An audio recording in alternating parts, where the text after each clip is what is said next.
We are just months away from the presidential election in November, and after the first presidential debate, many questions have arisen from both parties. KQ2's Josephfer has a look ahead on what we can expect come November. Hi, Josephfer. Hey, Mary Grace. Well, both former President Trump and President Biden have come under scrutiny throughout the recent months. Trump dealing with the backlash from his hush money case and Biden being questioned about his age and health. Here's what voters and first-time voters can expect as we move closer to Election Day.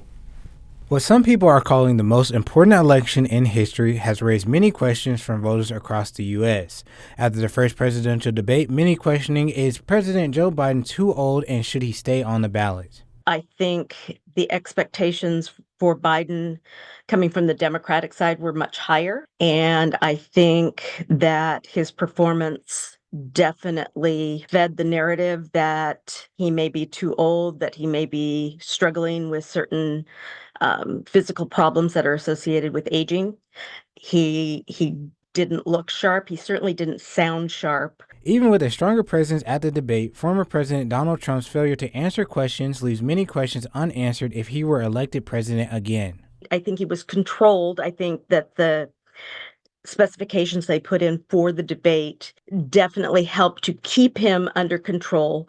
But was he giving strong substantive answers to the questions? That was a huge problem. He pretty much talked about what he wanted to talk about regardless of the question, and that's not the purpose of the debates either.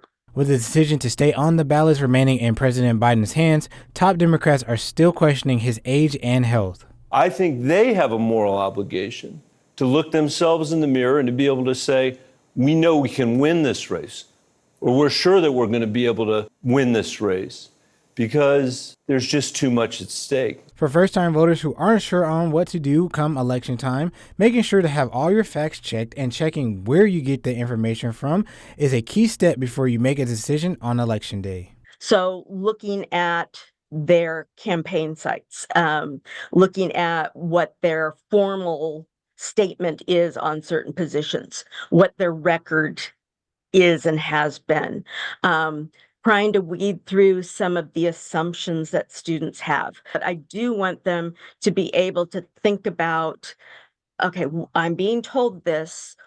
What is the reality of that? And can I get to the reality of that? And usually with a little patience, you can. Reporting live in studio, Josephfer Williams, KQ2 News.